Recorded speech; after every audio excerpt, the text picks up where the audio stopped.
오랜만에 이 형태로 다시 돌아왔습니다. 오랜만이라고 할 것까지는 없고 며칠 만인데, 이 내각제에 대해서 다뤄달라는 분들이 좀 계셨는데, 원래는 내각제를 좀 더 일찍 영상을 만들었었습니다. 근데 지금 일어나고 있는 일들에 대해서 좀 정보가 좀 부족하기도 하고, 제가 이 상황에 대한 이해가 아직 좀 되지가 않았던 때 만든 거여가지고 시간이 좀 지나고 나니까 제가 이해하고 있던 거랑 좀 다르더라고요. 그래서 영상을 아예 그냥 삭제를 하고 새로 만들려고 하는 중에, 이제 문제는 뭐였냐면, 저는 제가 좀 어느 정도의 이해도가 만들어지기 전에는 가급적이면 어떤 주제를 함부로 다루지는 않는 편입니다. 왜냐면 자칫 잘못했다가는 여러분께 혼란을 드릴 수도 있고, 왜냐면 저도 실수를 하지 않습니까? 가급적이면 그런 불확실한 부분들을 최소화시킬 수 있을 때, 그래도 제가 어느 정도 이 상황에 대해서 인지를 했다고 생각할 때, 물론 그게 제 의견이 주관적으로 들어간 거라고 할지라도 그때까지 생각을 정리를 하는 편입니다. 근데 오늘 어느 정도 생각이 정리가 끝나서 현재 일어나고 있는 상황, 즉 의원 내각제 개헌 시도에 대해서 말씀을 드리려고 합니다. 내각제는요, 일단 이 개념적으로는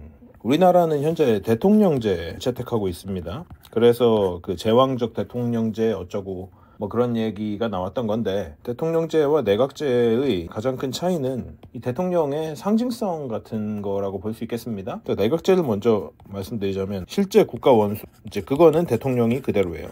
그런데 얘랑 이제 정치를 실제로 관장하는 그 정부 수반이라고 합니다. 이게 이제 총리가 됩니다.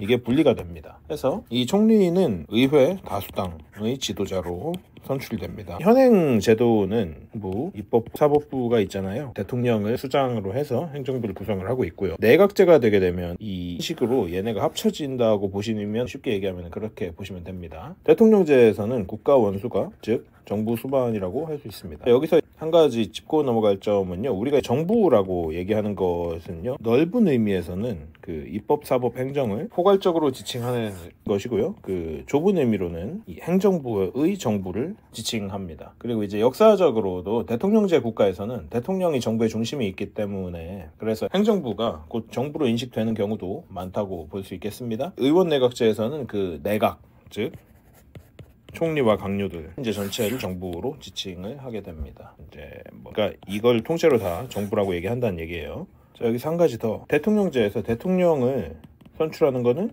이제 국민 투표죠. 그리고 내각제에서 총리를 선출하는 거는 국회입니다. 즉 의회, 국회입니다. 이 경우에는 그 다수당 대표가 주로 총리로 지명이 되는 편입니다. 몇 가지 문제점이 있습니다. 의원 내각제는요, 이상적으로는 다수당과 소수당이 잘 영합해서 나라를 이끌어가는 게 가능할 때 얘기입니다.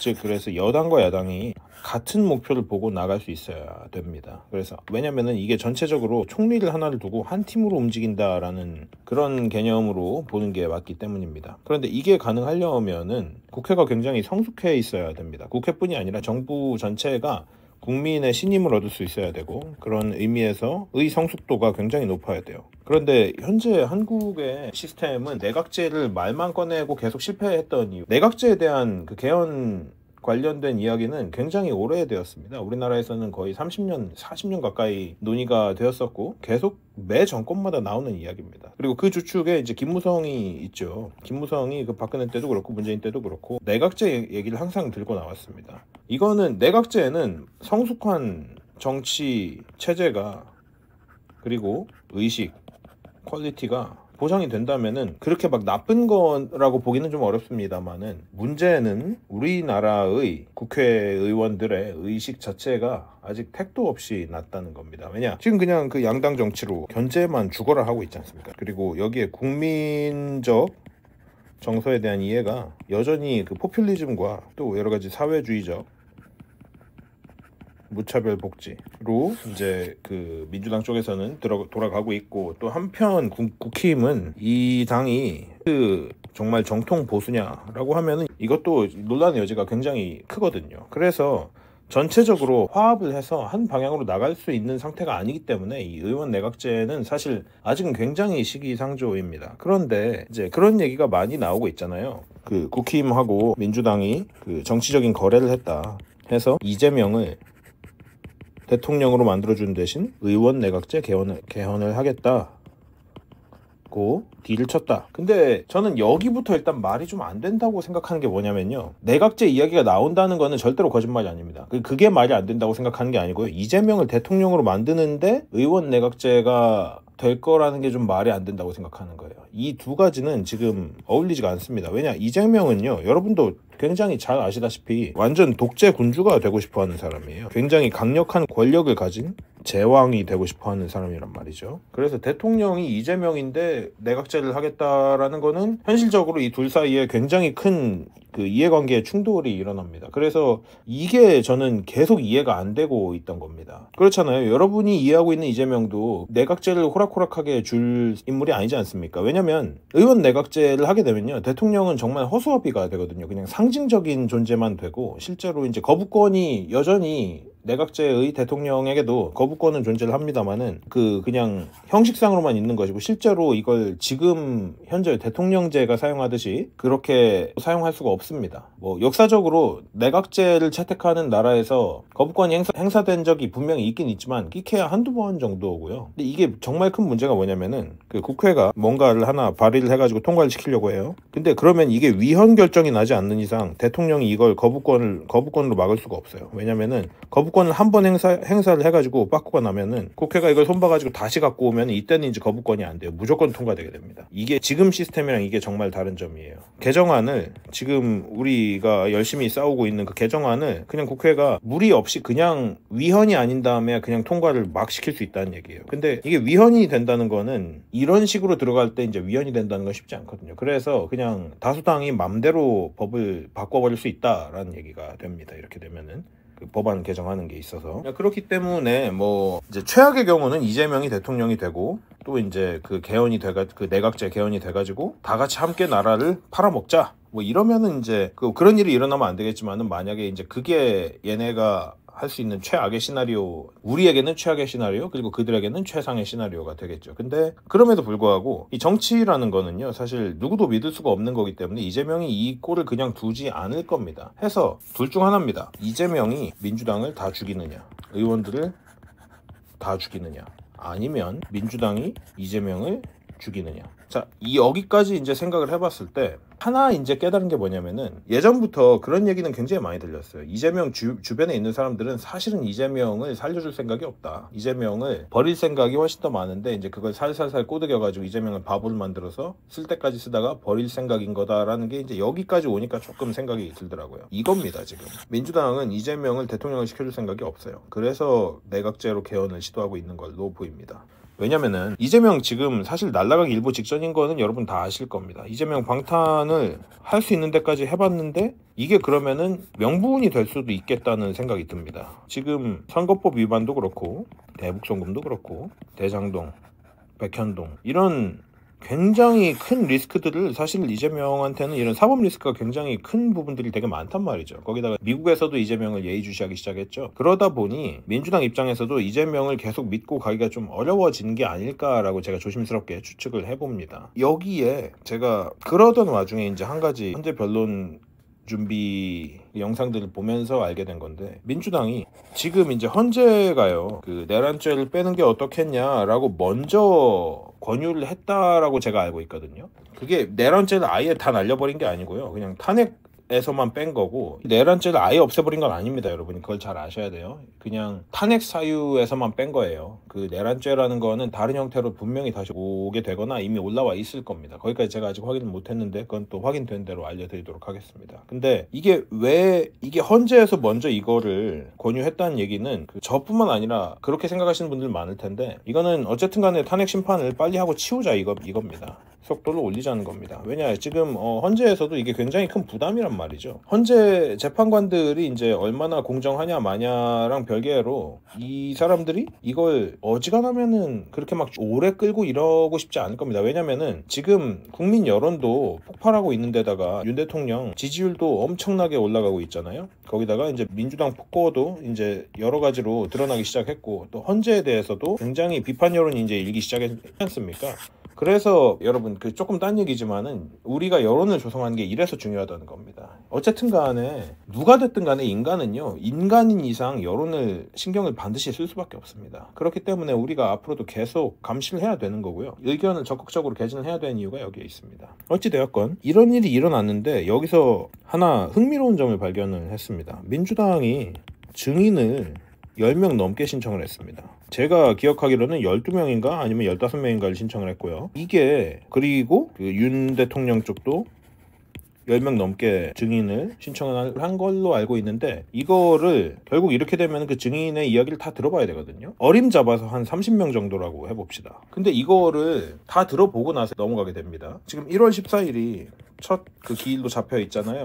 30명을 하루 안에 다 이 증언을 듣는 거는 불가능하거든요. 그래서 이걸 굉장히 나눠서 해야 되는데 4명씩만 듣는다고 해봅시다. 한 번에. 그러면은 4 곱하기 7이 28이잖아요. 그러니까 대충 7주가 더 걸린다는 얘기거든요. 뭐 5명씩 하면은 뭐 6주가 걸릴 것이고 6명씩 하면은 뭐 5주가 걸릴 것인데, 어찌됐건 간에 거의 한 달에서 2달 사이에 기일이 걸린다는 얘기예요. 근데 중간에 또 무슨 일이 있을지도 모르는 거고, 이렇게 되다 보면은 그 4월 달이 되면은 현재 재판관 2명이 또 퇴임을 하게 돼 있습니다. 은퇴를 하게 됩니다. 그러면 또 공석이 되는 거예요. 근데 왜 민주당이 사법부에서 그 탄핵 심판 속도를 올리자고 했는데 증인을 더 때려 부었을까요? 증인을 그대로 가지고 가고 있을까요? 이게 제 생각에는 이재명을 버리려고 하는 거라고 생각합니다. 이렇게 되면은, 이렇게 끌어버리면은 이재명은 반드시 유죄 판결이 나고 죽는단 말이죠. 이렇게 되면 이재명이 살아날 수가 없어요. 살아나는 게 굉장히 어려워집니다. 그렇게 치니까 우원식의 행보가 이제 이해가 되는 겁니다. 저는 우원식이 현충원 갔었잖아요. 이게 지금 제일 이해가 안 됐거든요, 저는.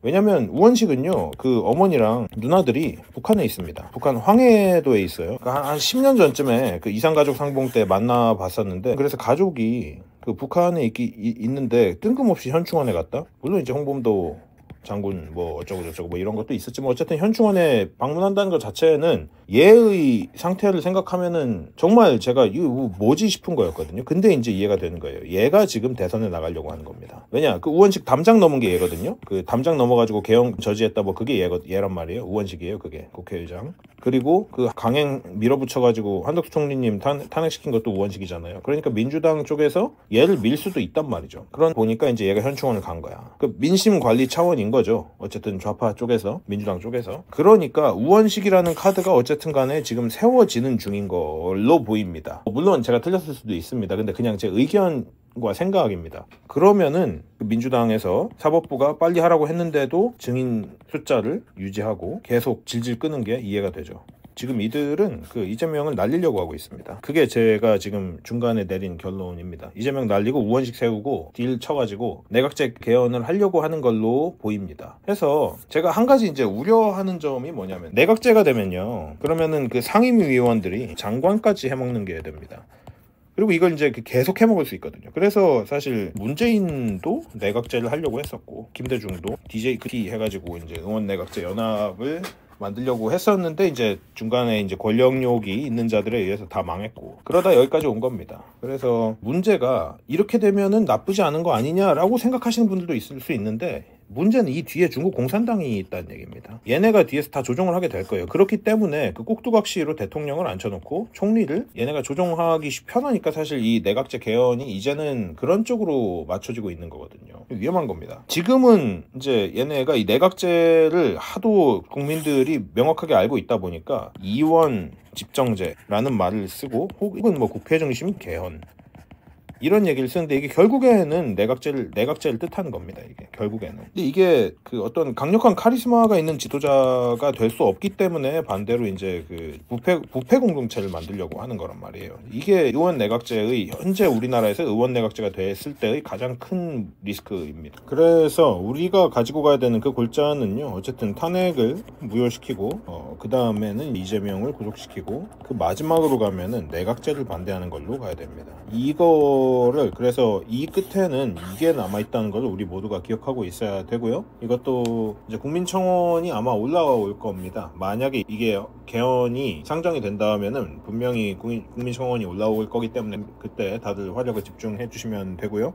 내각제가 됐을 때 이 문제가 뭐냐면은 이 내각제는 책임 소재가 좀 애매합니다. 물론 이제 총리가 대체로 책임을 지게 되는데 그러면 총리가 물러나고 또 갈아치우면 그만이거든요. 이게 문제가 뭐냐, 진짜 큰 문제는 예를 들어서 이제 그 내각제가 됐습니다. 그러면은 뭐 예를 들어서 이제 박지원이 올라옵니다. 한 6개월 엄청나게 해먹습니다. 부패 개쩔고 그 다음에 이제 국민들이 그럼 반발을 하겠죠. 그러면은 내가 책임지고 사퇴하겠다 해서 총리 물러나요. 그럼 그 다음에 뭐 김무성이 올라옵니다. 또 해먹고 물러나, 욕먹고 물러나. 그 다음에 뭐 권성동이 올라올 수도 있는 거고, 또 해먹고 물러나고, 이 짓거리가 반복이 될 수 있다는 겁니다. 뭐 나중에 뭐 조국도 올라오고 뭐 이재명도 올라오고 별거 다 올라오겠죠. 뭐 이런 사태가 발생을 할 리스크가 좀 크거든요. 아마 높은 확률로 무조건 이렇게 될 겁니다. 저는 그렇게 생각합니다. 근데 이렇게 됐을 때 진짜 문제가 뭐냐면은 이 총리들이 전부 다 결국에는 그 중국의 돈을 받아가지고 허수아비가 된 다음에 이 뒤에서 글로벌리스트들이, 이 글로벌리스트라는 것에 대해서는 제가 다음에 한번 다룰 예정입니다만은 그 중국의 세계 공산화 전략을 펴고 있는 자들을 좀 간단하게는 그 세력들을 뜻합니다. 저는 그래서 우리가 내각제를 반드시 반대해야 되는 겁니다. 자, 우린 잊어서는 안 됩니다. 이제 탄핵을 맞고 나면은 이재명을 구속시키고 그 다음으로는 이제 내각제를 반대해서 절대로 이 개헌이 일어나지 않도록 막아야 됩니다. 다시 말씀드리지만은 내각제가 자체에 문제가 있는 건 아닙니다. 내각제는 이게 정말로 제대로 된 상황에서 가능하다면은 그래도 괜찮은 대안이 될 수 있습니다만은 우리나라 정치인들이 아직 거기까지 가지 못했기 때문에 그냥 잘못했다가는 그냥 중국의 꼬붕이 될 수 있는 가능성이 100%라서 그렇습니다. 그 개헌이 되는 절차는요, 다음과 같습니다. 일단 개헌안이 발의가 됩니다. 그 다음에 이제 공고가 됩니다. 자, 참고로 이거는 이제 그 대통령이 발의할 수도 있고 아니면 그 국회가 발의할 수도 있는데 과반수 이상 통과하면 이건 당연히 될 거예요. 일단 민주당이 밀면은. 자, 다음 그 개헌안이 공고가 납니다. 이걸 이제 공고가 되고 다음으로 국회에서 의결을 하게 됩니다. 마찬가지로 이제 뭐 3분의 2, 그 3분의 2의 찬성을 얻어야 되는데 그 다음 이제 공고 후에 그 60일 이내에 의결을 하게 됩니다. 그래서 발의가 됐을 때는 우리가 이거를 볼 수 있습니다. 이 트래킹을 할 수 있습니다. 이 국회 정보 시스템이라는 데서요. 그래서 그 법률 정보를 보시면 제가 간단하게 이제 페이지를 띄워 드릴 텐데요. 자, 여기 보시면 이 국회 법률 정보를 누르시면 자, 이렇게 최근 제정되거나 개정된 법률이 뜨고요. 여기를 보셔도 되고 이제 우리가 계속 보고 있는 그 국회 입법 현황이나 혹은 이제 국회 입법 예고, 우리가 보고 있는 국회 입법 예고 이런 데에서 직접 볼 수 있습니다. 자, 그런데 이거는 굉장히 강력한 개헌안이기 때문에 이제 만약에 의결이 된다고 하면은 실제로 이제 뭐 국회에서 의결이 된다고 합시다. 의결이 되면은 얘는 개헌이기 때문에 그 법 개정이 아니고 개헌이잖아요. 이제 그냥 단순히 지금 현재 존재하는 법안을 개정하는 게 아니고 헌법을 개정하는 거기 때문에 개헌은 반드시 국민투표를 하게 돼 있습니다. 이거는 그래서 그 국민투표에 붙여지고요. 그 전체 유권자 과반수의 투표 그리고 투표자 과반수의 찬성 필요합니다. 그래서 국민투표는 그 개헌 의결이 된 다음에 10일 이후 투표가 실시가 됩니다. 그런데 이제 문제가 어디에 있냐면은 사실상 우리나라는 이제 저는 이 말씀드리기가 조금 조심스럽습니다만 왜냐하면 제가 아직 명확하게 증거를 못 찾았기 때문에 부정선거에 대한 의혹은 저도 당연히 인지하고 있고 사실 저도 부정선거가 100% 있다고 생각합니다. 그렇지만 뭔가 명확한 증거가 완전히 오피셜하게 인정받을 수 있는 증거가 아직 나오지 않아가지고 제가 말을 아끼고 있는 건데요. 여기에 이제 그 투표를 붙이게 되면은 또 전자개표기 쓰게 된다면은